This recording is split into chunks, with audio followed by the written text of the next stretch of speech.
Fidèles téléspectateurs, nous revoici à ce numéro de La Noblesse oblige. Nous venons vers vous pour vous présenter ces nobles personnes de notre pays que nous connaissons, ces personnes qui ont œuvré parfois dans l'art, parfois dans le monde professionnel, parfois dans le monde académique, et j'en passe. Et aujourd'hui, dans cette émission, nous avons reçu un professeur. Vous allez le découvrir. Il s'agit du professeur Somwe. Vous allez l'écouter, son histoire, comment il a évolué et ses projets. Bonjour, monsieur le professeur. Bonjour, monsieur l'abbé. Les gens qui nous suivent veulent d'abord comprendre comment on vous appelait lorsque vous étiez petit. Oh, c'est beau. Mais j'aimerais, avant de répondre à cette question, et je vais le faire d'ailleurs avec plaisir, apporter d'abord une précision chaque fois que l'on m'appelle avec grand honneur professeur. Oui, professeur, parce que j'ai enseigné à l'université, j'ai enseigné dans les instituts supérieurs, j'ai enseigné à l'école secondaire, mais je n'ai jamais soutenu une thèse de doctorat pour gagner le titre académique de professeur. Enseigner, ça veut dire que je n'ai non plus jamais été enseignant à titre d'assistant, mais c'est à temps plein, en tant que titulaire de mes propres cours, jusqu'au troisième cycle de l'université de Kinshasa. Bon, c'était une précision que j'ai voulu donner, ce qui fait que ça me plaît qu'on m'appelle professeur, mais ce n'est pas une usurpation de qualité, si on ne la considère pas du point de vue du titre académique, mais du point de vue de la profession. Merci, Alors, quand merci beaucoup pour l'humilité. je vous en prie. Alors, quand j'étais petit, et d'ailleurs jusqu'à aujourd'hui, je n'ai jamais cessé d'être petit dans mon milieu d'origine, on m'appelait Solor. Solor, Solor. ça veut dire en fait Sommet Laurent. Ok. Parce que nous avions l'habitude, ces années-là, 60, 70, précisément 70, de combiner le nom et le prénom. Ben, ça veut dire que mon principal prénom avec lequel j'ai grandi était celui de Laurent. Mais au moment où il fallait, on y arrivera peut-être, au moment où il fallait entrer au noviciat chez les pères de Scott, j'avais perdu ma carte de baptême. Nous sommes en 1980 exactement. J'avais perdu ma carte de baptême. C'est quand on devait me chercher le duplicata de ma carte de baptême qu'on va découvrir, je suis dans le registre de baptême, mon prénom de Michel. Alors, je devais faire un choix entre Laurent et Michel, entre un martyr et un Et un archange. archange. J'ai préféré l'archange. Voilà comment le prénom de Laurent est presque tombé, mais il ne s'efface pas sur mes papiers. Et celui de Michel l'a emporté parce qu'il est sur ma carte de baptême. Rappelez-nous encore, c'est quel... Le petit nom, oui, c'était Solor. Solor. Voilà. Et vous avez dit quelque chose que nous ne connaissions pas. Donc, vous vouliez devenir prêtre. Oui, ça a été ma vocation depuis l'âge de 10 ans, jusqu'au moment où je suis arrivé à changer d'avis à la dernière minute, quand on m'attendait au noviciat, qu'on appelle encore Buisson Ardent, ici à Mboudi, chez les Pères de Scott, la congrégation de l'Immaculé Cœur de Marie. C'est à la dernière seconde que j'ai levé l'option pour la faculté des sciences économiques à l'Université de Kinshasa, au lieu d'entrer au noviciat. J'avais présenté mes excuses au noviciat pour dire que j'avais changé d'avis en dernière minute. Qu'est-ce qui vous a poussé à cela? C'est seulement les études? Ou vous Non, avez senti un autre appel, surtout du mariage? ce n'était pas vraiment au départ un appel du mariage, mais c'était parti d'un petit malentendu entre moi et un supérieur, un de mes supérieurs de la congrégation, qui avait tenu à mon endroit des propos que j'avais estimés humiliants. Euh, Parce que vous savez, c'était des blancs, les pères de Scott. Alors, chaque fois qu'ils voyaient des jeunes garçons nègres africains accourir vers la congrégation, il y avait des blancs qui estimaient que c'était peut-être poursuivre un pain, des choses de ce genre. Alors, il avait lâché un mot qui m'avait simplement énervé en me disant dans une correspondance, il faut bien prier parce qu'il ne faudrait pas entrer au sein de la congrégation comme un simple profiteur. Alors, le mot profiteur m'avait énervé. Et c'était à la dernière minute. J'étais déjà à Kinshasa et j'ai dit, je n'entre plus. Alors, je suis allé à l'université. Bon, nous avons essayé de nous réconcilier plus tard. Je lui ai dit, mais j'ai déjà pris l'engagement de l'université, je ne peux plus abandonner et on reverra ça plus tard. Après mes études, je pourrai revenir. Mais après mes études, je suis parti définitivement. Je ne suis jamais rentré. Mais n'empêche qu'on a gardé de très bonnes relations parce que le même père provincial souvent, il m'écrivait souvent, il me disait toujours que de toutes les façons, il n'y a pas une grande différence entre. On ne peut jamais être un bon prêtre si on ne peut pas être un bon père de famille. On ne peut pas être un mauvais père de famille et être un bon prêtre. C'est impossible. C'est deux sacrements qui se ressemblent à beaucoup d'égards. Et voilà, et ça fait que quand je lui ai dit que j'avais décidé de me marier, euh, par rapport à ma position, par rapport à ma situation, je crois avoir été bien honoré parce que non seulement c'est mon évêque de mon diocèse de Cabinda qui a décidé, ayant appris que je me mariais religieusement, c'est lui qui avait décidé de venir bénir le mariage. Il a quitté malgré son âge. Il avait déjà 75 ans révolus. Il a dit, ce mariage, c'est moi qui dois le bénir. Et la congrégation aussi de l'Immaculé Cœur de Marie a décidé de m'honorer en m'envoyant depuis la Belgique celui qui était le vice-provincial et les autres prêtres qui étaient ici. Ils ont participé à mon mariage. J'ai trouvé que j'étais très bien honoré. Donc, je n'ai pas rompu ma bonne relation avec mes pères qui m'avaient formé, les pères de Scott. Makambo, makambo, makambo ebele. Mokili motondi makambo, makambo, Donc, si vous avez gardé de bonnes relations, ça signifie que vous avez encore l'idée ou vous avez gardé encore des relations avec ceux qui étaient de votre promotion et qui sont devenus prêtres. Il faut dire que non, parce que on venait par, comment on peut dire, par province. Alors, comme je venais de la province du Kasaï, nous étions, en 1980, je crois que nous étions quatre postulants qui étions retenus pour le noviciat. Euh, je crois qu'un de nous, un seul, est devenu prêtre. Peut-être que je me trompe. Mais celui qui était très lié à moi, Pierre Katako, il, a, il m'avait dit qu'il avait eu des difficultés quand il était en théologie. Parce qu'il avait croisé par hasard à Kinshasa. Il y avait un autre Rémi Mukendi, je ne sais pas ce qu'il est devenu. Mais par contre, je connais certains autres pères de Scott qui étaient avant moi et après moi. Mais ceux de ma promotion, parce qu'on venait des diocèses différents, mais on faisait la même province. Pour mon diocèse, j'étais seul. Et donc, on ne s'est rencontrés que, je peux dire, pendant notre retraite de postulat, qui avait duré, je crois, que 3 ou 4 jours. Bon, c'était l'unique rencontre, on devait continuer. Et puis, quand j'ai changé de monde, je ne fréquentais pas je ne les ai pas fréquentés. On n'a pas eu de longs contacts. Mais ceux de mon diocèse qui ont continué, qui étaient avant moi ou après moi, qui sont des pères de Scott, je les connais tous par cœur. Et aussi d'autres aînés, bien sûr, dans, dans le métier, qui n'étaient pas de mon diocèse forcément. Je les ai côtoyés. Voilà. Donc, Vous je avez, ne sais pas si Rémi Mukendi est devenu prêtre ou pas. Je ne sais pas si Pierre Katako est devenu prêtre ou pas. Il y avait deux autres aussi. Je vais m'oublier leur nom.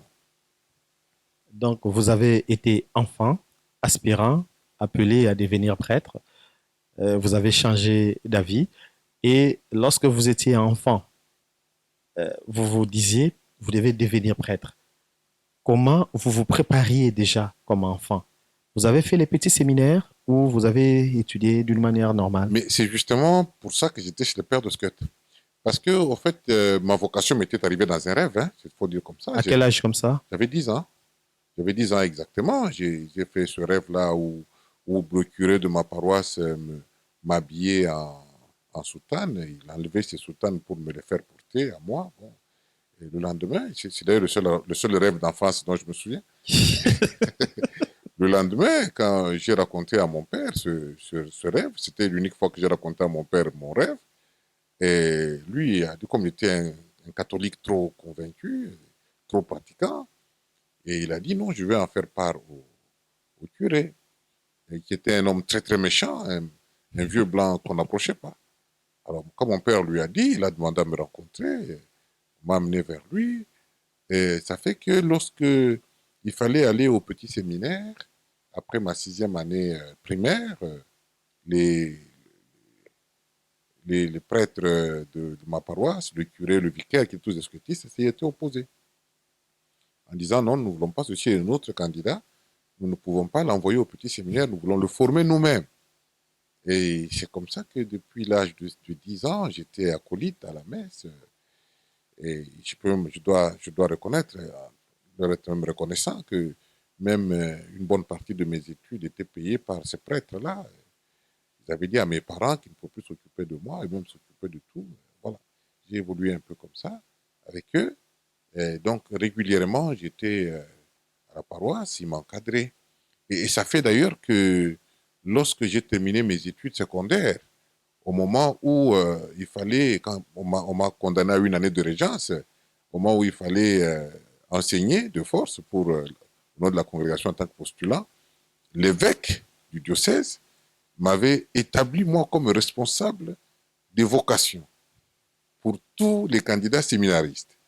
Et je suis fier de dire qu'il y a des prêtres aujourd'hui qui sont allés au petit séminaire et jusqu'au grand séminaire sur ma recommandation. Ok. Et auprès de l'évêque. L'évêque les a pris parce qu'ils venaient de moi. Je les ai encadrés. Et oui. Il y en a d'autres aussi, malheureusement, qui n'ont pas pu faire le chemin trop loin parce que quand j'ai quitté, aussi on dit, c'est comme ça, lui est parti, alors nous on fait quoi? On est parti aussi. Le président de vocation a quitté les séminaires ou a quitté la congrégation. Exactement. Alors, vous avez commencé de parler de notre cher papa. Il est en vie? Non, il est décédé malheureusement, paix à son âme, ma mère aussi. Mon père et ma mère sont morts ici à Kinshasa, entre mes mains, sous mes regards. C'était leur demande depuis mon enfance. Et d'ailleurs, il fallait aussi que j'ajoute cet élément. Une des raisons pour lesquelles peut-être, mais je n'avais pas beaucoup considéré ça, mais je savais que ça peut-être comme jouer indirectement, c'est que ma mère était radicalement opposée à ma vocation sacerdotale. Pour la seule raison que mon frère aîné était déjà prêtre, il est déjà décédé lui aussi. Il était déjà au grand séminaire et ma mère avait dit, j'ai besoin de mon fils pour m'enterrer. Donc je ne voudrais pas que toi tu deviennes prêtre, ça serait un prêtre de trop dans ma famille, ton frère aîné est déjà sur le chemin, et puis toi tu vas encore rentrer là-bas dedans, qui va s'occuper de mes funérailles? J'ai besoin de toi pour m'enterrer. C'était sa demande. Et je crois qu'elle a été exaucée parce que non seulement je ne suis pas devenu prêtre, mais ensuite je l'ai enterré. Donc, vous êtes né seulement à 2. Non, nous étions, jusque-là, nous étions 2 garçons. Le troisième était encore trop petit. Hein. Entre moi et le troisième, il y a 13 ans d'écart. C'était considérable à l'époque. C'était encore un tout petit gamin, qui aujourd'hui est un grand monsieur, parce qu'il est un haut cadre dans une banque à Kinshasa. Oui. Donc, c'était. Alors, on voyait plus nous deux, mon frère et moi, qui nous suivions. Mais lui, sa vocation était née un peu de façon trop brutale, trop brusque, parce que personne ne l'avait jamais entendu parler de la vie sacerdotale. Mais le jour qu'il a eu son diplôme d'État, et le jour qu'il a eu ses examens d'État, après les examens d'État, au lieu de rentrer, il est allé voir l'évêque. Il a dit, je veux devenir prêtre. L'évêque a dit, ah bon? Et il a inscrit son nom. Et 2 ou 3 semaines après, on a proclamé des résultats. Il avait reçu ses examens d'État. Et le véhicule est venu le prendre, il est allé au grand séminaire, il est devenu prêtre. Alors, c'était une vocation surprise pour toute la famille. Alors, la mienne qui était déjà trop vieille, depuis l'enfance, depuis 10 ans, là, les parents ont dit, pas question. Ma mère particulièrement a dit, non, non, non, non.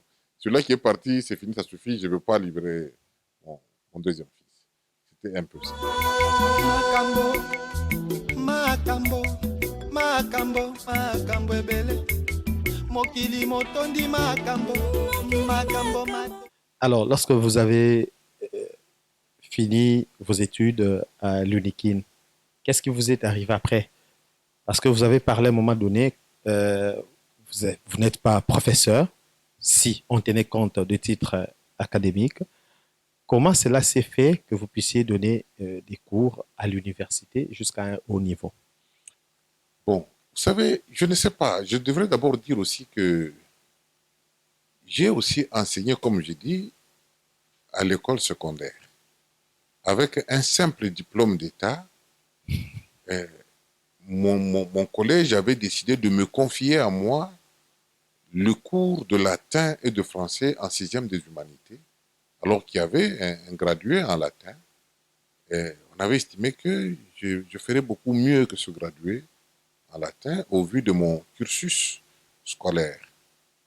Euh, donc j'ai enseigné le latin en sixième des humanités, le français et la philosophie. Alors que vous étiez D6. J'étais D6. C'était une question de confiance que l'école me faisait, que les parents me faisaient et que la paroisse me faisait aussi.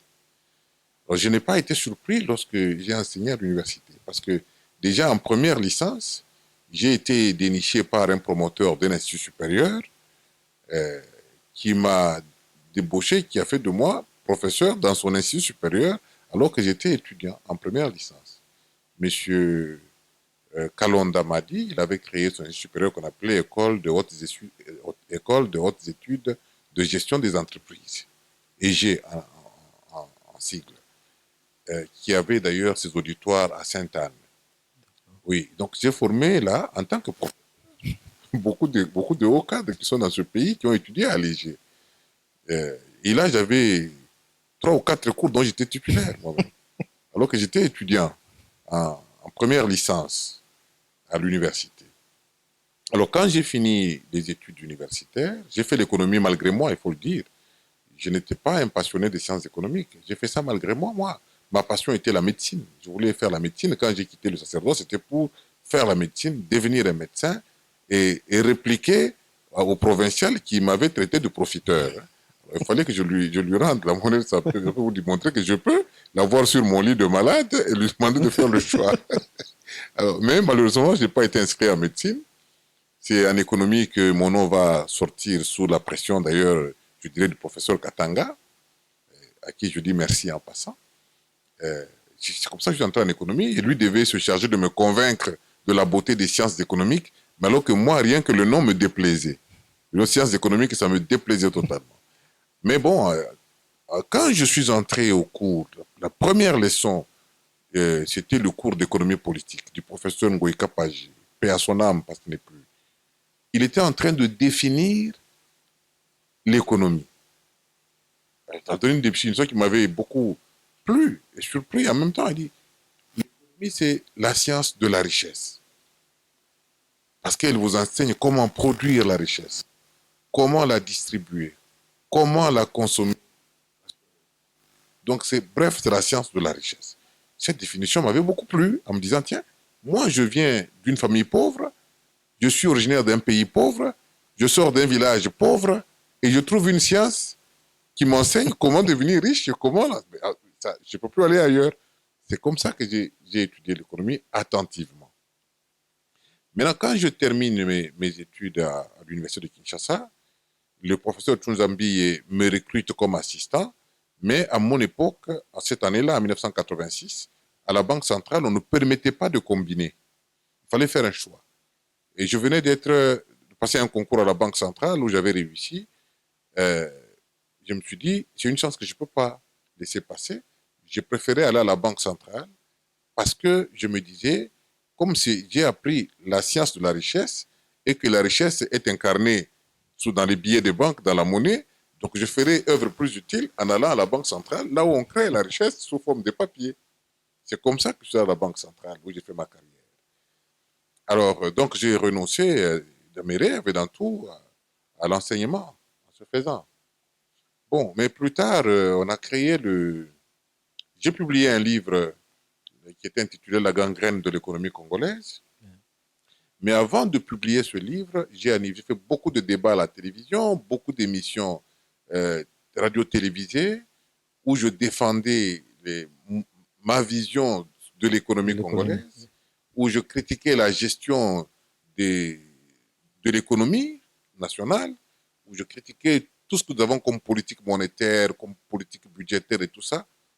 C'est à ce moment-là que le professeur Moubake, qui est décédé aussi, paix à son âme, viendra me parler dans une conférence au au Grand Hôtel Kinshasa, où il y avait comme principal orateur Jean-Pierre Bemba Etienne, comme vice-président, il y avait l'actuel Premier ministre, qui était à ce moment-là le secrétaire général, je crois, du COPIREP, Comité de pilotage des réformes des entreprises publiques.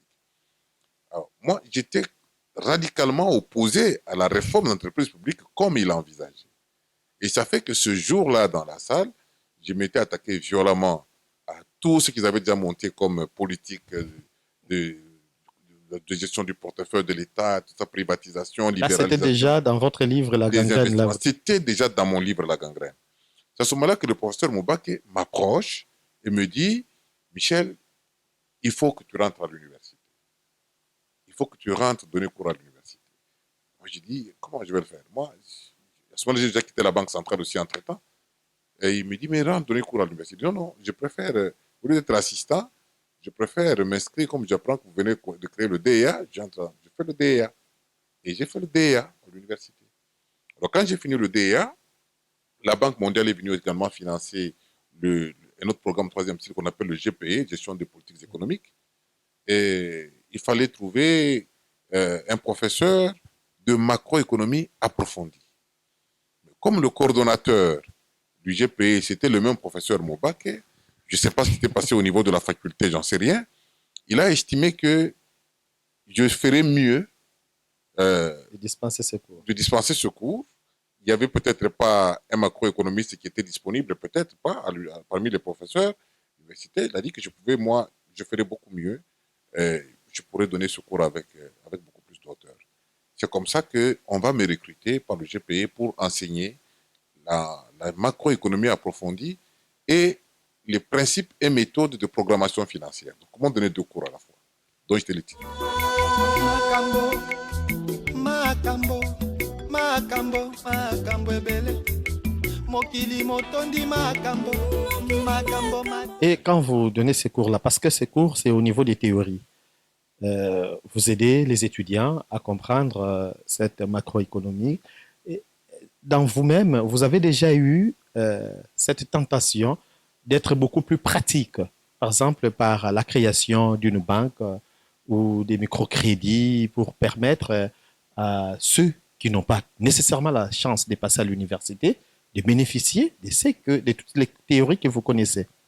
Bon, déjà, sur l'aspect pratique, ma carrière professionnelle à la Banque centrale du Congo me prédisposait dans la pratique à confronter justement la théorie économique, la théorie telle qu'apprise à l'université avec l'expérience de vie que nous vivons tous les jours. Et donc, j'ai apporté d'abord ma contribution à ce niveau-là de la Banque centrale. Et en passant, d'ailleurs, je devrais mentionner que la restructuration de la Banque centrale de 1996, juste avant l'entrée de l'AFDL, j'en ai été quelque part le moteur et même peut-être l'instigateur. Parce que il se fait qu'à l'époque, je venais de passer comme directeur à la Banque centrale et on m'enverra à l'audit du gouverneur, comment ça s'appelait, qui était un collège de directeurs qui faisait office d'un super cabinet du gouverneur. C'est un collège de directeurs de grande expérience et qu'on appelait d'ailleurs une maison de retraite parce que c'était pour les vieux qui devaient sortir. Alors celui qui était le coordonnateur de cet audit à l'époque, c'était M. Ami Simatongo, Joseph, qui est au cadastre minier actuellement. Alors lui avait demandé au gouverneur l'exception de me désigner parmi ces vieux Futur retraité. Pour apporter un peu de souffle plus jeune dans la structure de l'audit. Parce que tous ces gens-là étaient fatigués, ils avaient besoin de partir. Bon, il leur restait 2 ans, 3 ans, il fallait partir. Alors, comme le gouverneur Djamboleka venait de décider de me nommer directeur à la Banque centrale, c'est à ce moment-là que lui, Amissi est allé voir le gouverneur pour dire est-ce qu'il n'y a pas moyen que m'envoyer ce jeune, j'ai besoin de lui. Et puis il m'a convaincu moi-même aussi à aller à l'audit avec beaucoup plus d'avantages que d'être directeur d'un département. Bon, j'ai aimé d'abord parce que je jouais au sein d'un collège, donc je n'avais pas d'attaque directe, et c'était plus facile pour moi d'évoluer comme ça sous l'ombre des autres. Et c'est ce que j'ai fait. Et là, il m'a été confié la responsabilité d'audit de la politique monétaire et des ressources financières de la Banque centrale. C'est comme ça que j'ai proposé dans toutes mes analyses qu'il fallait absolument faire la restructuration de la Banque centrale. Il fallait restructurer la Banque centrale. Il n'y a pas de politique monétaire. C'est parti de là où j'ai constaté que tout ce que nous faisons, c'est du bluff. Et ça jusqu'à aujourd'hui. Et quand je dis qu'il nous faut une réforme, le Fonds monétaire international, comme d'habitude, a bondi sur l'occasion pour déformer la réforme que moi je proposais. Mais on a fait une réforme, une révision de la Banque centrale qui ne m'a pas plu. Et quand j'ai contesté, eh bien, on m'a ramené plus bas pour me faire descendre du directeur titulaire à directeur adjoint. C'était ma sanction. Mais ce n'était pas grave. Je l'ai prise avec souplesse. Donc j'étais à la Banque centrale et j'ai me subi des sanctions pour ça, pour dire voici la réforme, il faut faire la réforme. Mais je n'ai pas jeté les armes, j'ai continué à me battre pour que la restructuration de la Banque centrale se fasse et je me battrai jusqu'à ce qu'elle va se faire. Parce que tant que nous n'avons pas mis la main, tant que l'État congolais n'a pas la main mise totale sur la Banque centrale, tant que l'État congolais n'est pas le vrai propriétaire de la Banque centrale, tant que la Banque centrale n'est pas un instrument de l'économie nationale, tant qu'elle sera simple porte-voix de la volonté des institutions internationales, ce pays ne sera jamais ni un État indépendant, ni un État souverain, et n'aura jamais d'économie nationale. Nous serons toujours dans ce pays comme un site d'hébergement d'une économie étrangère qui nous ronge tous les jours. Et ça, c'est mon combat que je mène et que vous trouverez dans toutes mes publications, dans tous mes ouvrages. J'ai publié, comme je vous ai dit, le livre La gangrène de l'économie congolaise, qui est la Banque centrale du Congo, parce qu'il est désigné comme ça comme étant la gangrène de l'économie congolaise. J'ai publié un deuxième livre qui n'est pas encore commercialisé, mais qui s'intitule La Banque centrale dans le dilemme, inflation, entropie, pour dire que nous avons une banque centrale qui finalement aujourd'hui ne sert absolument à rien. Nous pouvons comme elle est là, on peut ne pas la voir. Parce que personne en réalité aujourd'hui, personne ne sent l'importance ni ne sent la vie de la banque centrale. On ne la sent pas. Excepté le fait qu'on a quelques billets de banque en poche, qui sont d'ailleurs marginaux, parce que l'espace monétaire est totalement envahi par le dollar américain, par les monnaies étrangères. Notre monnaie ne représente que peut-être 5%. Quand on dit 5%, c'est quand on se réfère aux statistiques officielles. Mais on ne compte pas la masse des billets de banque qui entrent sous forme physique, donc sous forme de ce qu'on appelle la monnaie fiduciaire, des dollars. Quand on dit 5%, c'est par rapport aux dépôts bancaires en devises étrangères. Mais est-ce qu'il y a quelqu'un qui maîtrise la quantité de billets de banque libellés en dollars américains, libellés en euros, en francs CFA, etc., qui circulent dans ce pays? Personne ne connaît. La Banque centrale ne le sait pas. Donc nous sommes une économie envahie avant d'être un pays infesté, comme on dit, nous sommes infiltrés. Non, nous sommes déjà envahis sur le plan monétaire pour être privés justement de ce privilège d'avoir une économie nationale.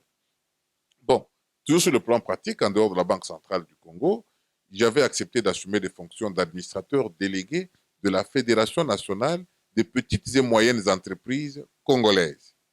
Et c'est du bénévolat, n'est-ce pas? Ouais. Comme à l'époque où j'ai enseigné à l'école secondaire, c'était du bénévolat.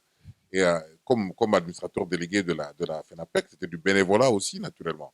Motivé par le remplissage du curriculum vitae? Non, motivé par ma curiosité de comprendre davantage les difficultés de l'économie nationale. Okay. Parce que je me posais même la question de savoir pourquoi les Congolais ne créent pas d'entreprises.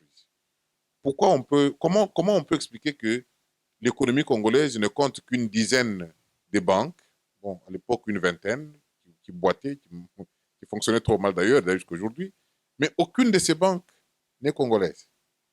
Parce que les seules banques congolaises qu'on a connues, celle de Ndokolo et celle de Kinduelo, ont été vite piégées et détruites par la même banque centrale. C'est BIC et NBK, Nouvelle Banque de Kinshasa, okay. Bon, pas Nouvelle Banque de Kinshasa, la Banque de Kinshasa et la Banque de Crédit, la Banque internationale de crédit, oui. Ces deux banques ont été en fait assassinées par la même Banque centrale du Congo, notre propre Banque centrale, pour qu'elles deviennent finalement des propriétés étrangères. C'est comme ça qu'aujourd'hui, la BIC est devenue une banque des Nigériens. C'est comme ça que la NBK est devenue aujourd'hui une banque des Juifs. Alors, pour moi, c'était une préoccupation. Comment expliquer nous avons autant de ressources naturelles dans ce pays, mais il n'y a aucune entreprise congolaise connue, répertoriée comme telle, dans le secteur minier, parmi les grands exploitants du cuivre, du cobalt. Comment expliquer ça? Comment expliquer que dans ce pays où nous avons, moi je donne mon chiffre, je laisse les autres avec le leur. Moi je sais que nous avons 132 millions d'hectares de terres arables. Les autres disent 80 millions.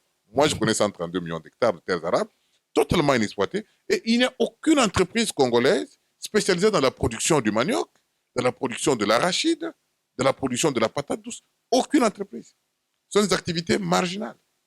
Et des activités seulement d'autosubsistance, de subsistance, de survie. Alors, je me posais autant de questions pour dire, mais qu'est-ce qui pose tant de problèmes?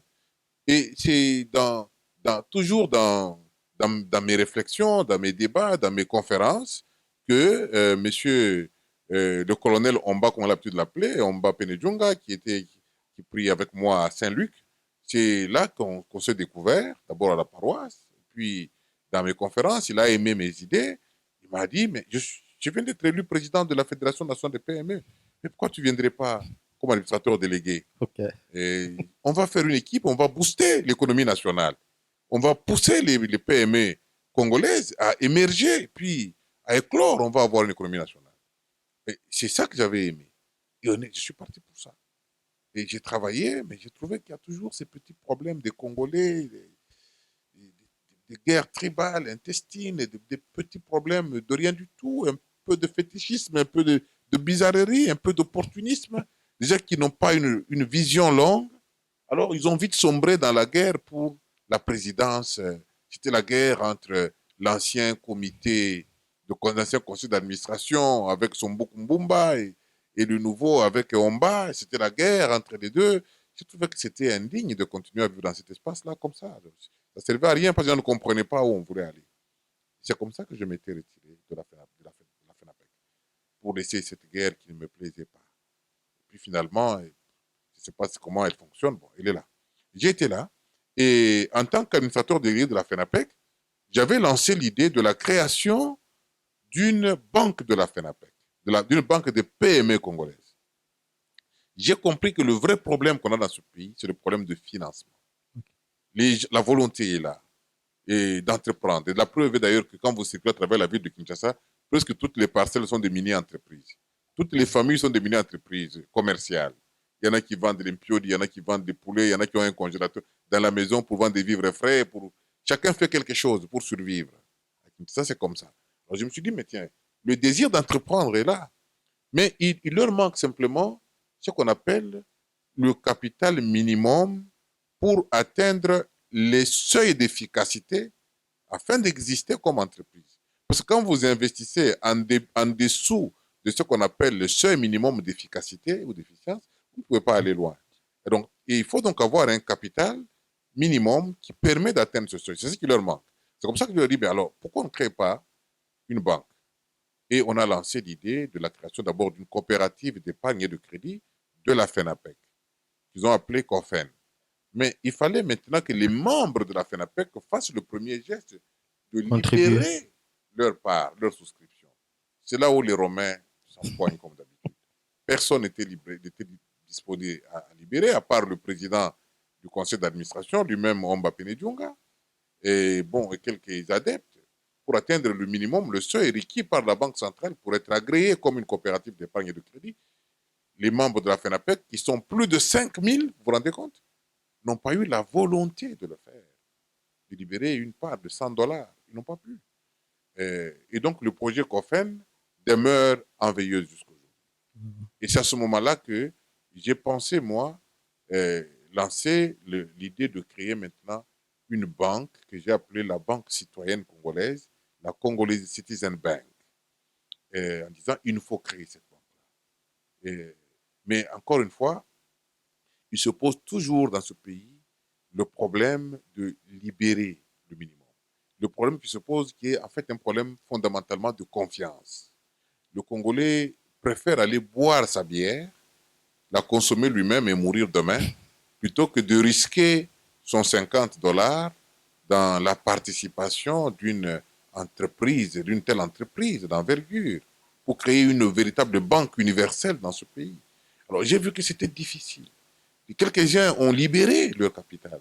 Il y a des gens qui ont libéré, vraiment qui étaient chauds avec l'idée. Mais vous savez, créer une banque, ça demande un minimum de 15 millions de dollars. Mais si vous avez 1000 personnes qui n'ont libéré que 100 dollars, 100 dollars, vous n'avez que 100 000. Vous êtes trop loin du compte. Donc, il faut que, pour que ce soit vraiment une banque à la fois universelle et populaire, il faut qu'il y ait beaucoup de gens qui acceptent de libérer, qui comprennent le message, et on avance. Là, on a buté à une difficulté, qui est en fait une difficulté d'ordre culturel. Et ça aussi, ça m'a poussé à chercher à comprendre davantage. C'est là que je viens de découvrir, comment il s'appelle, Hernando del Soto, qui explique la persistance de la pauvreté et l'absence de l'entrepreneuriat dans nos pays africains, la difficulté n'est pas que congolaise, par l'absence du capital. Mais ce n'est pas que le capital est absent. Non. Le capital existe, mais il est mort. Mais comment aider le Congolais à comprendre que la maison que tu as construite et dans laquelle tu habites, c'est ça le capital. Et qu'il suffit d'en avoir le titre de propriété pour que ça devienne un capital vivant. Et un capital qui te rapporte de l'argent. Là, c'est le grand combat que je suis en train de mener.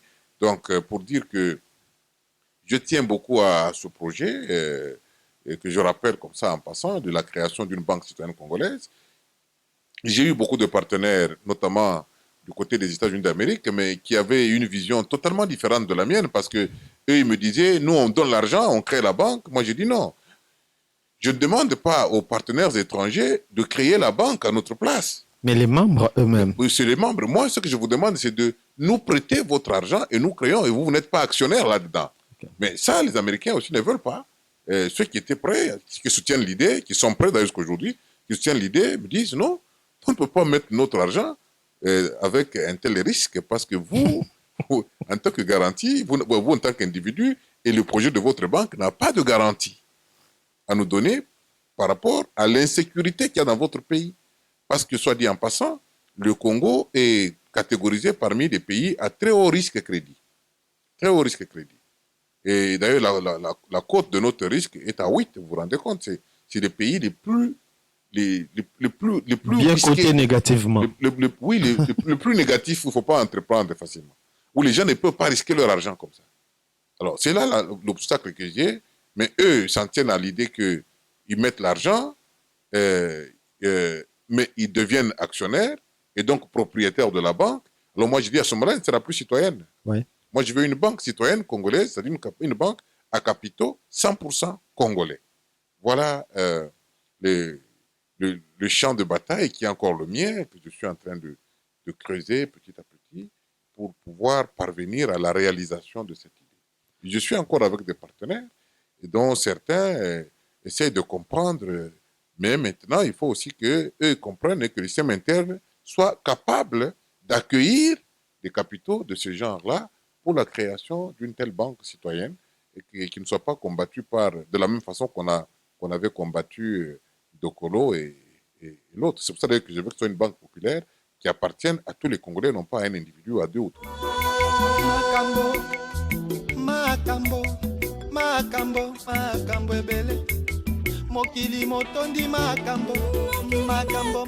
Le premier jour où vous avez foulé les pieds à l'université, on vous avait dit que l'économie est une étude pour créer la richesse.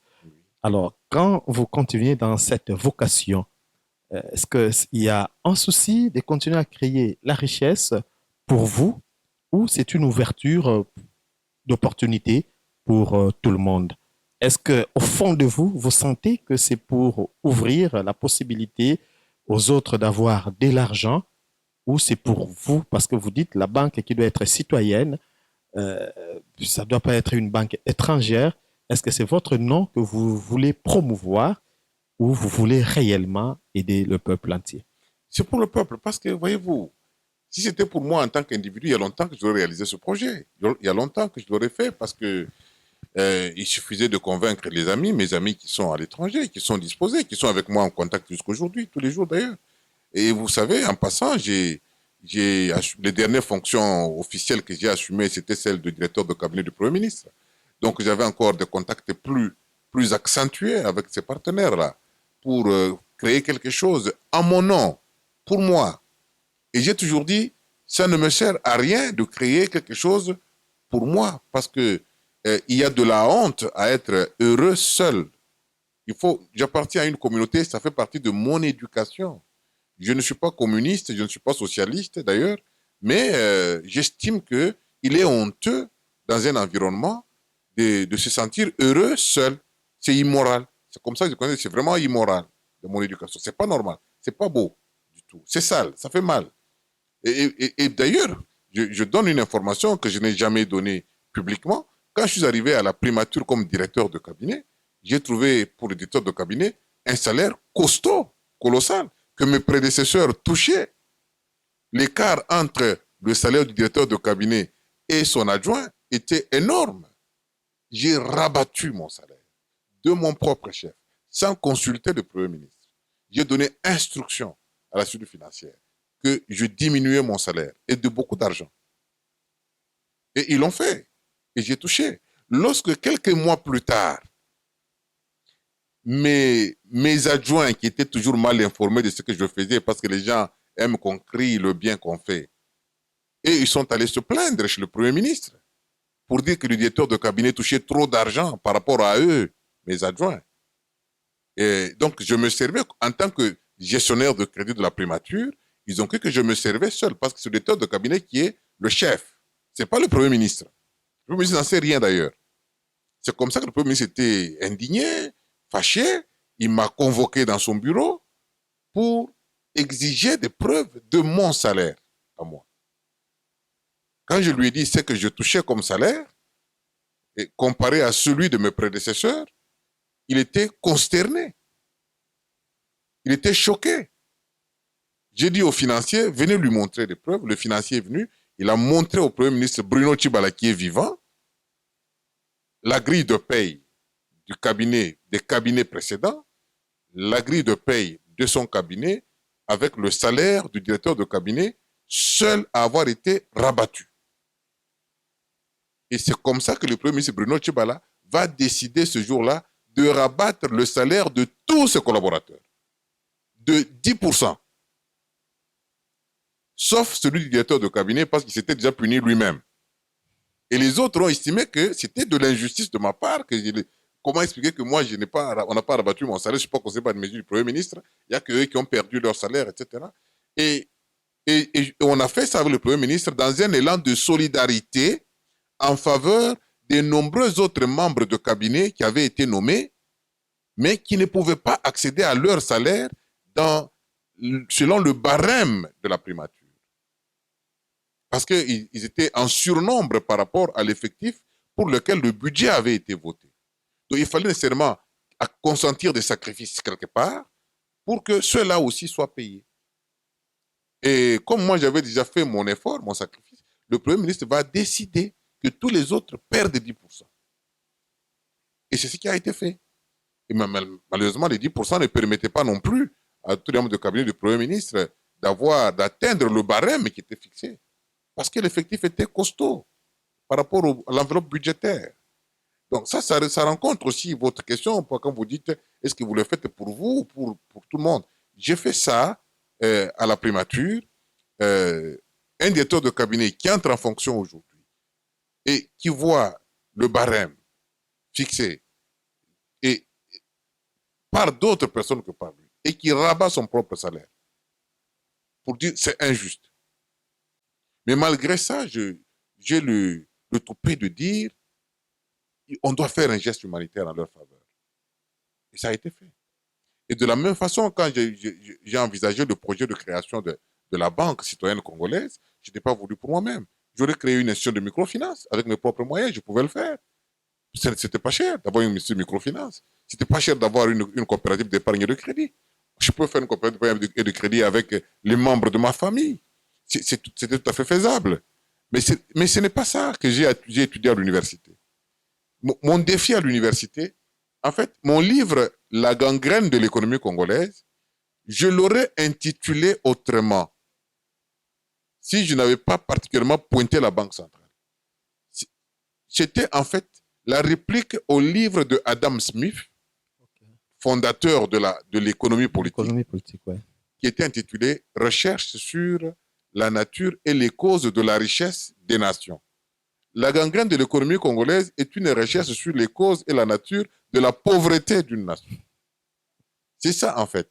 Et ma préoccupation est celle-là. J'estime que le Congo est un pays béni et j'estime toujours que ce n'est pas un hasard que Dieu m'ait créé dans ce pays comme citoyen de ce pays. C'est pour que j'apporte ma contribution. Et j'estime toujours que ce n'est pas non plus un hasard que Dieu m'ait appelé au préalable au sacerdoce. Et je crois que c'est ce sacerdoce-là que je fais maintenant en tant que scientifique de l'économie. Ce n'est pas pour moi, c'est pour l'intérêt de mon pays.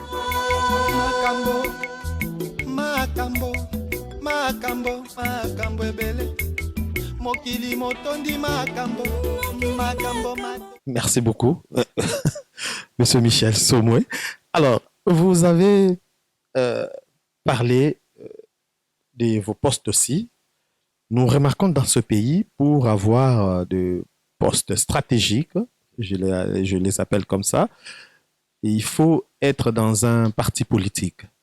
Est-ce que vous avez un parti politique ou vous faites partie d'un parti politique? Non, je n'ai jamais milité dans un parti politique. Et là aussi, M. Labbé, il faut dire qu'il y a aussi, encore une fois, une sorte de main providentielle. Excepté à la Banque centrale du Congo, où j'avais fait mon test pour devenir employé à la Banque centrale, tous les autres postes que j'ai occupés dans la vie, je n'ai jamais demandé. 2 ans après la Banque centrale, j'étais nommé par Lunda Bouloulou comme conseiller du Premier ministre, à mon absence et à mon insu. Je n'étais pas là. J'avais même refusé la fonction. N'eût été l'insistance et les menaces du directeur de cabinet, qui était mon directeur à la Banque centrale, qu'on venait Mamboulou Baudouin, Makoudiansiala, paix à son âme. Et c'est lui-là qui avait donné mon nom au Premier ministre Lunda Bouloulou avec insistance. Mon nom est celui de Jules Bondombe, qui est actuellement vice-gouverneur à la Banque centrale. C'était les 2 noms que Mamboulou avait donnés au Premier ministre comme étant pour lui des appuis sur lesquels il voulait absolument se baser pour faire un bon directeur de cabinet du Premier ministre. Et nous deux, comme par hasard, on était tous les 2 absents du pays. Moi, j'étais à Kigali en mission de service au Rwanda. Bondombe était à Washington en mission de service aussi. Et quand nous revenons ici, moi, je suis rentré le premier. J'étais surpris par la nomination. Et j'ai dit non, je ne viens pas. Je n'aime pas la politique. Parce que la politique, depuis mon enfance, était associée au mensonge, à l'escroquerie, à des choses comme ça. Alors moi, ça ne m'intéressait pas. Je m'étais radicalement opposé à ça, à la nomination. C'est à ce moment-là que Mamboulou et d'autres amis, les Longo, vivants d'ailleurs, me font pression pour dire non, il faut accepter la fonction. Et je suis allé comme conseiller du Premier ministre. Et d'ailleurs, parce que j'étais opposé à la fonction et parce que je ne voulais pas, j'ai quand même accepté, je confesse devant un prêtre, j'ai quand même accepté une sorte de corruption. C'est une forme de corruption parce que pour me convaincre à quitter la Banque centrale et adhérer à la primature, le Premier ministre Ndaboulou avait dû décider de m'octroyer à moi seul le double du salaire que je touchais à la Banque centrale. Plus une voiture cadeau. Et devant ces offres que j'avais considérées pour ma part comme étant des gestes d'humilité d'un Premier ministre qui accepte de supplier un petit quidam inutile qui n'avait aucun nom. J'ai trouvé que c'était trop fort pour moi de continuer à résister à un Premier ministre dans ce pays qui disait non, donnez-lui ce qu'il veut, je lui donne le double du salaire qu'il touche à la Banque centrale. Quoi, il attendait le crédit voiture de la banque, je lui donne une voiture de son goût, de son choix. Alors j'ai dit, non, le vieux s'est trop rabaissé par rapport à moi pour que je continue à faire le gros dos. C'est pas bon. Dans mon éducation aussi, on ne gonfle pas le dos devant un aîné. C'est comme ça que je cède. Je dis, ok, j'accepte. Et quand je vais à la banque, à la primature, je laisse derrière moi des menaces du gouverneur, Pai Pai, qui me dit, si Somoué va à la primature, il ne reviendra plus jamais à la Banque centrale. Je ne le réadmettrai plus jamais à la Banque centrale. Et moi, je dis, qui suis-je, moi, pour résister à un Premier ministre? Si c'est le destin, bon, je m'en vais. Et si c'est le chômage auquel Dieu m'a destiné, ben, je le subirai, je l'accepterai. Mais curieusement, quand j'arrive à la primature, je vous dévoile un autre secret qui n'est connu de personne. C'est Michel Somoué qui avait fait la note technique demandant au Premier ministre Lunda Bolulu de démissionner. Parce qu'il n'assumait pas l'autorité du Premier ministre. Parce que le PDG lui avait désobéi. Et moi, j'ai fait une note technique au Premier ministre pour dire, où vous êtes l'autorité de l'État, Premier ministre, alors vous suspendez immédiatement tous ces PDG et vous obtenez, chef de l'État, leur révocation. Ou alors, vous démissionnez.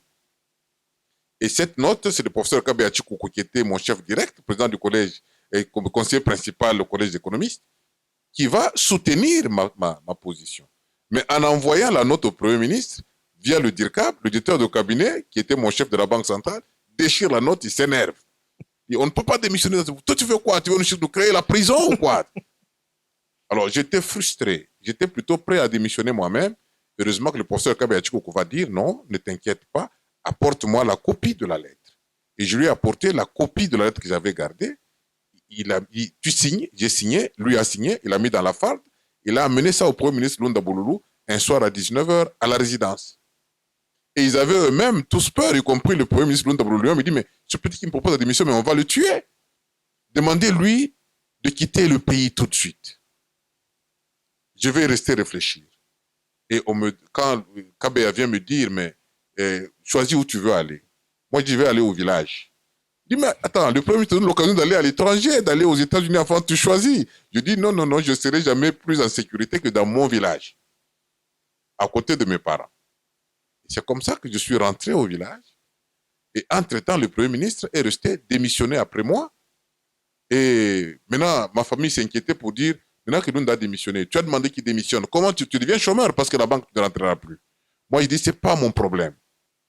Et quand je dis, ce n'est pas mon problème, une décision tombe du chef de l'État, pendant que je suis encore au village même, le gouverneur de la Banque centrale tombe, on nomme un nouveau gouverneur, le professeur Nyembo Chabani, qui était mon professeur à la faculté, alors je rentre vite à la primature, où il y a maintenant un nouveau Premier ministre, Moulumbalou Koji, qui était aussi un vieux à moi, qui me dit, tu ne quittes pas la primature, tu restes avec moi. Moi, je dis, mais j'étais déjà prêt à partir. C'est à ce moment-là que Nyembo Chabani me croise à la primature.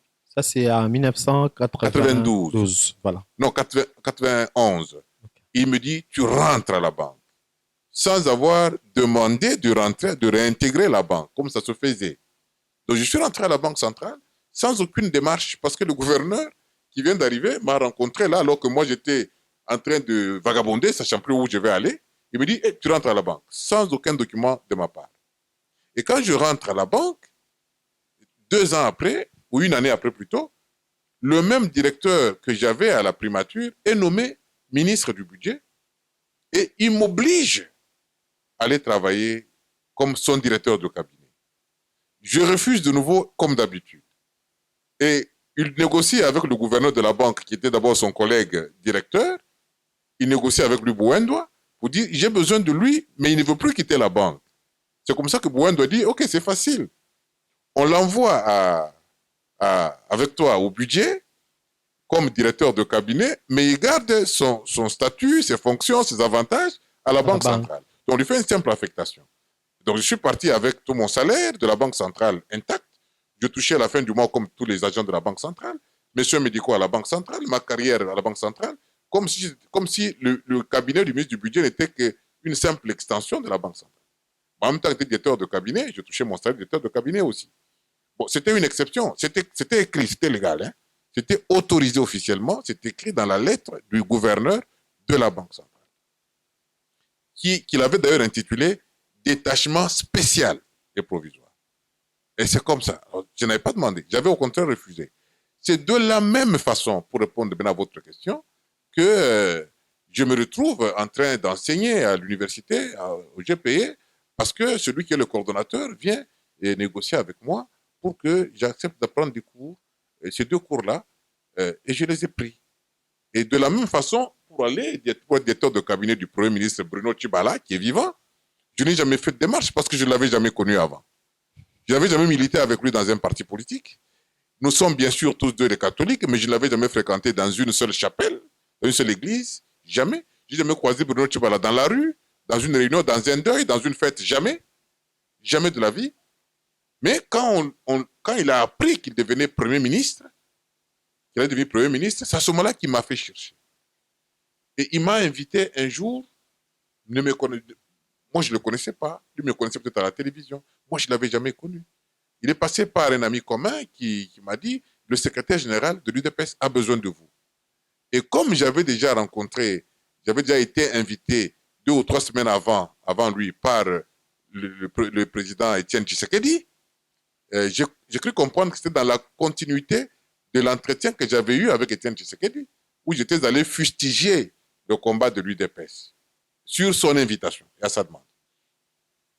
Mais Bruno Tshibala ne m'avait jamais dévoilé pourquoi il m'avait invité à cette rencontre-là. Il m'a simplement demandé que je donne ma vision du pays. Qu'est-ce qu'il faut? Pourquoi je vous ai suivi plusieurs fois à la radio, au CAPI, à la télévision. Mais vous, comment ce pays devrait-il être géré? Je lui ai donné ma vision. En 20 minutes, on a terminé et je suis parti. On s'est séparés, c'est tout, et j'ai oublié. Je n'ai même pas emporté son numéro de téléphone, carte de visite, rien du tout. Lui m'avait demandé ma carte de visite, je lui ai dit, je ne suis rien pour avoir une carte de visite, moi. Je suis rentré chez moi tranquille. Il me dit, mais donne-moi ton numéro de téléphone. Je dis, ça, je peux te donner. Je lui ai dit mon numéro de téléphone, il a écrit ça sur son carnet. C'est tout. Et 2 mois ou 3 mois après, oui, 3 mois après, ou 2 mois après, je suis à la télévision que Bruno Tshibala est devenu Premier ministre. Mais je n'avais aucun contact de lui. Je ne suis jamais allé le voir pour le féliciter, jamais. Mais j'ai appris 1 semaine après qu'il était en train de me chercher. Et je suis allé le rencontrer. Il ne m'a pas dit ce qu'il attendait de moi, sauf qu'il voulait que je compose pour lui le discours d'investiture. C'est ce que j'ai fait. Il ne l'a même pas lu. Il a lu un tout autre discours que celui que moi j'avais fait. Je me suis dit, mais enfin, ce monsieur, pourquoi il m'a appelé? Après, il me dit, non, j'ai besoin de vous pour encadrer un peu une commission des experts qu'il avait créée, qui vont m'aider. J'ai dit, ok, il n'y a pas de problème, on peut discuter en tant qu'expert. Je fais ça régulièrement à la radio, à la télévision, gratuitement, on peut se rencontrer. Et on a fait ça pendant à peu près 1 mois. Et j'ai jamais fait une démarche. C'est après que j'apprends vers la fin, j'ai eu des rumeurs comme quoi il voulait me nommer comme directeur d'abord comme ministre, puis comme directeur de cabinet, comme ceci. Moi, j'ai dit non, mais je n'ai pas demandé, c'est tout le monde rêve, et ça, je ne prendrai pas. Jusqu'au jour où finalement, on a lu le décret à la télévision, j'étais chez moi, et j'étais nommé directeur de cabinet du Premier ministre. C'est passé comme ça. Voyez-vous? Et donc ça, c'est la providence. Je n'ai jamais été membre de l'UDPS, je n'ai jamais été membre du PPRD, je n'ai jamais été membre d'un seul parti politique, je n'ai jamais assisté à une seule réunion. Pas une seule réunion d'un parti politique. Aucune fois. Mais je dois ouvrir une petite parenthèse en disant que, sauf que j'étais candidat député national 2018, candidat malheureux bien sûr, et je devais nécessairement porter une étiquette à cause du seuil de 1%. C'est là que je recevrai la proposition de mon ami Olenga Nkoyi, qui m'a dit, tu ne peux pas aller comme indépendant. C'est un suicide, il n'y a aucun indépendant qui peut passer député avec le seuil de 1%. Mais viens sous l'étiquette du FONUS. Il m'a prêté le nom du FONUS, simplement son nom. Je n'ai pas reçu un seul dollar du FONUS en tant que membre du parti pour faire la campagne et je n'y avais pas droit. Et voilà, c'est l'unique occasion que j'ai eue d'avoir un parti politique. C'était celle-là, mais je n'ai jamais été militant du FONUS. Je n'ai jamais été membre, j'ai jamais été à une réunion du FONUS, je n'ai jamais été membre, donc je ne revendiquerai jamais un parti politique. Je reste un technocrate, un indépendant, parce que je ne crois pas au parti politique.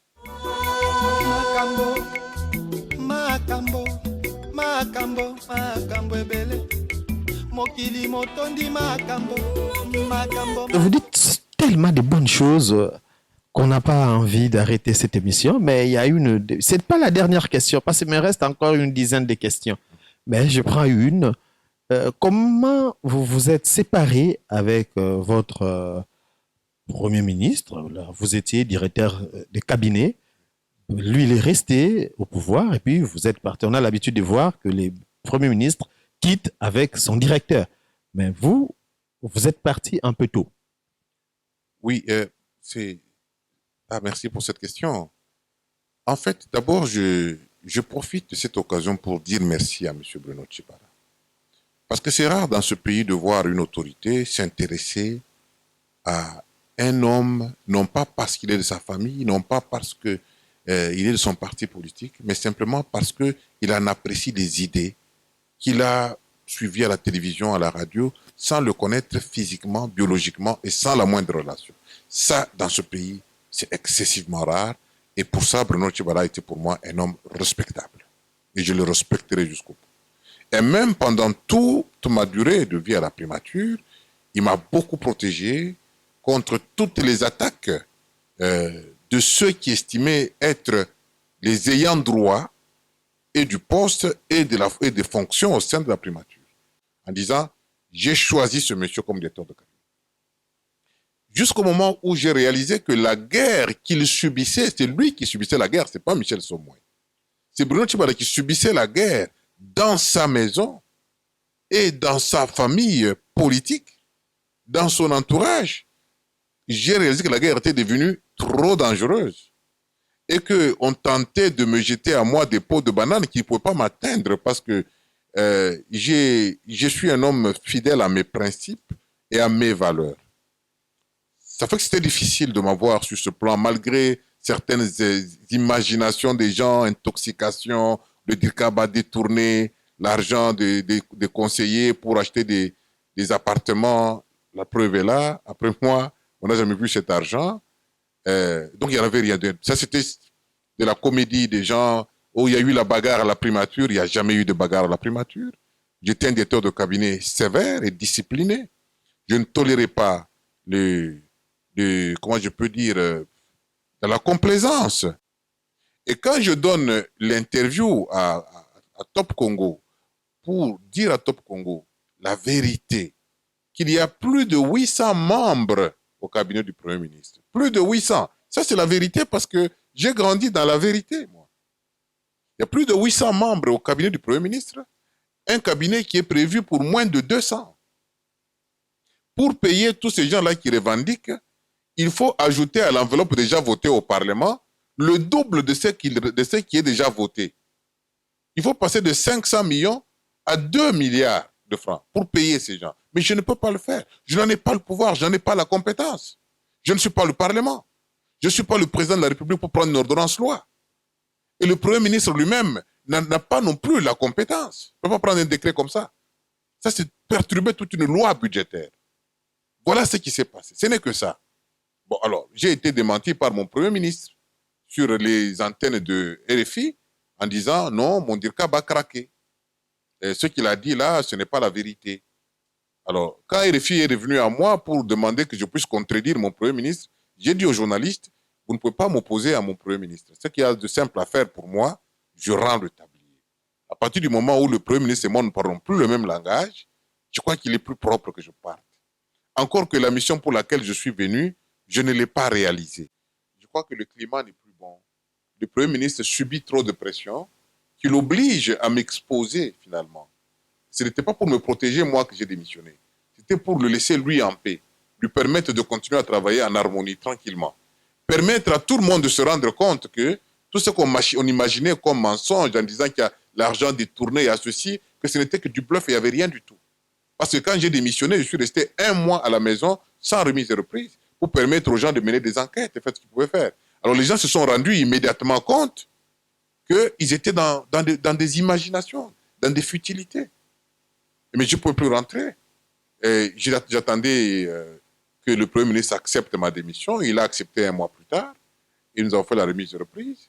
On ne s'est jamais vu depuis. Même au mois de la remise de reprise, depuis son voyage pour Paris, on ne s'est plus jamais revu parce qu'il n'a pas encaissé ça. Il n'a pas aimé mon départ, la façon dont je suis aimé. Bon, je suis resté pour lui presque, j'allais dire, on dirait un ennemi parce qu'il n'a même pas voulu qu'on se dise au revoir. Il n'a même pas voulu qu'on se rencontre. Et alors moi, je dis, je suis désolé, je ne peux pas continuer à œuvrer dans un environnement où il faut faire semblant. Voilà dans quelles conditions j'ai quitté la primature. Et voilà pourquoi j'ai quitté la primature. C'est pour rester fidèle à mes principes, fidèle à mes valeurs, fidèle à mon combat que j'ai toujours mené en faveur de l'économie nationale, en faveur du bien commun.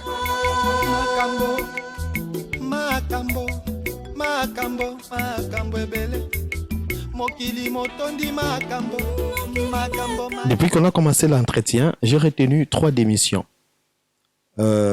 dans le couvent, chez les skatistes, Oui, vous avez démissionné. La FENAPEC, oui, oui. Et puis, la primature. Oui. Euh, Bon, ce sont des démissions différentes. À la FENAPEC, je n'ai jamais déposé une lettre. D'abord au couvent, chez le père de Scott. Je n'appelle pas ça démission parce que je ne suis pas entré. Je ne suis pas entré au noviciat. Bon, c'est vrai que je suis allé trouver mon nom et ma photo au passeport à la maison mère en Belgique, la maison de Scott.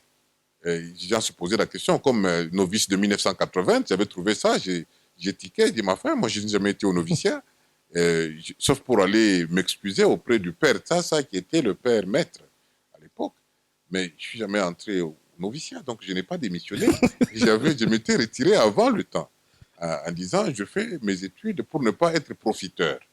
Je tenais à garder mon honneur, ma réputation, parce que je ne voulais pas que les gens me regardent d'une façon qui ne correspond pas à mon identité. Et j'ai pardonné. D'ailleurs, le père Marcel Verstraat, c'est de lui qu'il s'agit, m'avait écrit une lettre pour demander pardon pour ce propos. Vous avez trouvé, ça m'avait beaucoup choqué. Il m'avait demandé pardon humblement, et je lui ai dit, mon père, qui suis-je pour vous juger, pour vous en tenir rigueur? Vous êtes un être humain, vous pouvez aussi vous tromper. Et nous gardons de bonnes relations. Donc, je n'ai pas démissionné. À la FENAPEC, je n'ai jamais démissionné. Je n'ai jamais rendu ma démission. Je me suis retiré de la FENAPEC tant qu'ils étaient en guerre, en conflit. Je ne pouvais pas travailler avec une hiérarchie au-dessus de moi en train de se tirailler, de s'insulter, de se bagarrer, parce qu'il y avait des injures devant le ministre. Le ministre de PME convoque les deux présidents, chacun avec ses membres, et quand j'entends l'autre camp insulter vraiment de façon inacceptable un homme aussi respectable que le sénateur Omba, simplement parce qu'ils ont envie de ce poste, moi j'ai dit au sénateur, après de tels propos, de telles injures, moi je ne vois pas pourquoi vous devez continuer à être là. Si c'est moi qui vous sers de couverture pour que vous continuez à être président, moi je ne peux pas continuer à travailler, et surtout pas avec une équipe comme ça. C'est comme ça que je m'étais retiré de la FENAPEC. Je n'ai jamais écrit une lettre de démission. J'ai seulement dit, quand la situation sera calme, quand vous vous serez calmés les uns les autres, on pourra voir. Et après, moi, malheureusement, lui aussi a décidé de quitter la présidence de la FENAPEC et de l'abandonner à ces gens qui se comportaient comme des voyous. Mais ils sont là, ils sont toujours là. Et donc, je n'ai jamais démissionné de la FENAPEC. Encore que je n'ai jamais reçu un salaire de la FENAPEC. Pendant les 3 ans à peu près où je suis arrivé à la tête, je n'ai jamais reçu un salaire de la FENAPEC. Jamais. Donc, j'ai travaillé bénévolement, j'ai aidé la FENAPEC à réexister, à se recréer, à avoir une image, avec un site internet, avec un nom affiché à travers le monde, si bien que jusqu'à aujourd'hui, il y a des gens qui continuent à me téléphoner, vous vous rendez compte, ça fait 7 ans, 8 ans plus tard, des gens continuent à m'appeler de l'Égypte, de la Tunisie, en disant, on appelle la FENAPEC. Je dis non, c'est mon numéro privé qu'ils avaient prêté à la FENAPEC, qui n'avait même pas de bureau à l'époque. J'ai créé ça de toutes pièces pour qu'elle puisse exister. Elle a existé, elle est là aujourd'hui. Je suis fier qu'elle demeure. Quand on parle de PME, de corporations de PME, la FENAPEC s'affiche avec arrogance. J'ai fait mon travail. Je suis fier de ce travail-là. Jamais démissionné de la FENAPEC. J'ai par contre démissionné de la primature à cause de mes convictions. J'ai fait démissionner un Premier ministre à cause de la nature de l'État, pour l'intérêt de l'État et de l'autorité de la fonction qu'il a jouée. Merci beaucoup, M. Michel Soboué. Est-ce qu'il y a un dernier mot? Il y a beaucoup de choses à dire, mais on ne peut plus continuer. D'abord, je vous remercie, M. l'abbé, avec votre émission Noblesse oblige, de m'avoir inscrit comme ça accidentellement sur la liste des nobles. Je ne sais pas si j'en ai vraiment le mérite. Et je vous remercie pour ça. Et j'aurais aimé, malheureusement, dans de telles émissions, qu'on ait abordé des sujets qui me passionnent, qui sont des sujets sur la situation socio-économique de mon pays. Qu'on ait parlé des systèmes économiques qui nous conditionnent et qui nous créent autant de conflits, autant d'animosité, autant d'antipathie entre les individus, autant d'inimitié. On s'en prend les uns contre les autres, alors que Le diable est ailleurs, il a juste agi et il vous laisse vous entretuer. Je crois que je ferai de mon mieux. Je n'ai jamais eu de numéro dans cette émission, La Noblesse Oblige, mais pour vous, je ferai de mon mieux revenir pour aborder ces sujets. Je me sens très honoré par cette sollicitude, M. Nabi, de votre part. Je me sens vraiment très honoré. Et si je peux être à la hauteur de vos attentes, Dieu en sera glorifié. Merci beaucoup. C'est moi qui vous remercie. Fidèles téléspectateurs, vous venez de suivre Monsieur Michel Somoui, qui a donné cours comme professeur, qui est passé à la banque, qui est passé dans plusieurs structures de notre pays, et qui est dernièrement été directeur des cabinets du dernier gouvernement de la 4e République. Voilà. Et aujourd'hui, il nous a fait honneur de nous recevoir chez lui et vous l'avez suivi. Abonnez-vous dans notre chaîne YouTube Jean-Marie Condé officiel et suivez cette émission à la RTCE, Congo Web et Ibaya TV. Monsieur le professeur, vous pouvez nous laisser un petit mot dans les livres d'or et à la fin, vous allez nous lire ce que vous allez écrire. Avec plaisir.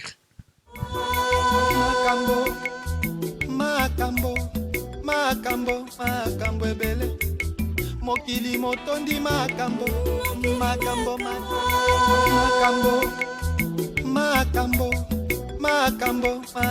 ebele mokili motondi makambo matondi na mokili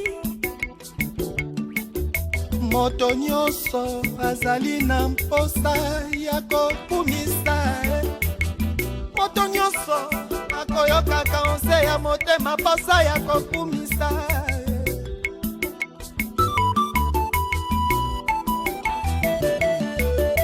mosusu akumisi nzambe ya lokuta na ya bikeko mosusu akumisi nzoto ya mwasi nzoto ya mobali mosusu akumisi mosolo motuka to bilamba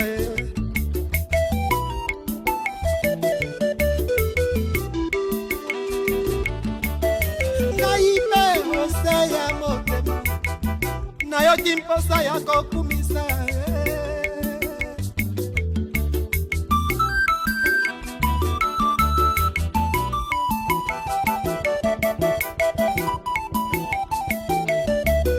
kasi nalobi nakumisa nani nakumisa nini nakumisa nani ntango nalobi nakumisa nzambe ya lokuta nyonso wana ezali se lokuta ntango nalobi nakumisa moto azali se ya ye ntango nalobi nakumisa mosolo to bilamba se ezali se mpamba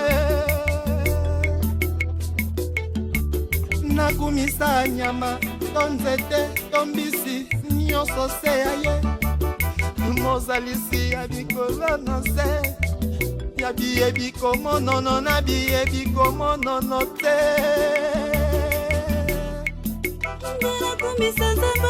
yango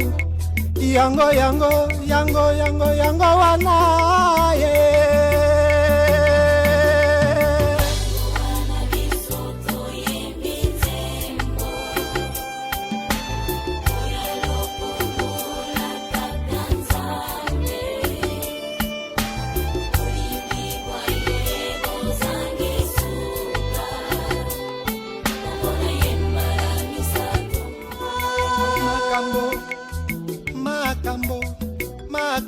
makambo ebele mokili motondi makambo. Voilà, Monsieur Michel Somoui, nous pouvons écouter ce que vous nous avez écrit dans les livres d'or. Merci, j'ai écrit exactement ce qui suit, M. l'abbé. Noblesse oblige m'a fait un grand honneur de m'accueillir dans mon humble résidence pour faire partie de sa liste des nobles de notre pays. C'est pour moi beaucoup plus une lourde charge que de devoir tenter de relever le défi de ces nombreux téléspectateurs qui me suivront dans cette émission, le défi de savoir si j'ai vraiment mérité cet honneur. Mais qu'à cela ne tienne, je lui souhaite plein succès dans son exercice de dénicher les talents et les valeurs souvent oubliés. Merci donc à toute l'équipe et à vous, Monsieur l'abbé. Fête à Kinshasa ce 9 décembre 2019, Michel Somoué. Merci beaucoup. Merci pour tout. Merci pour votre humilité et votre attention et votre temps disposé pour nous. Merci à l'équipe qui nous accompagne. Merci au studio PSPH Aris. Merci aussi à tous ceux qui nous soutiennent de près comme de loin.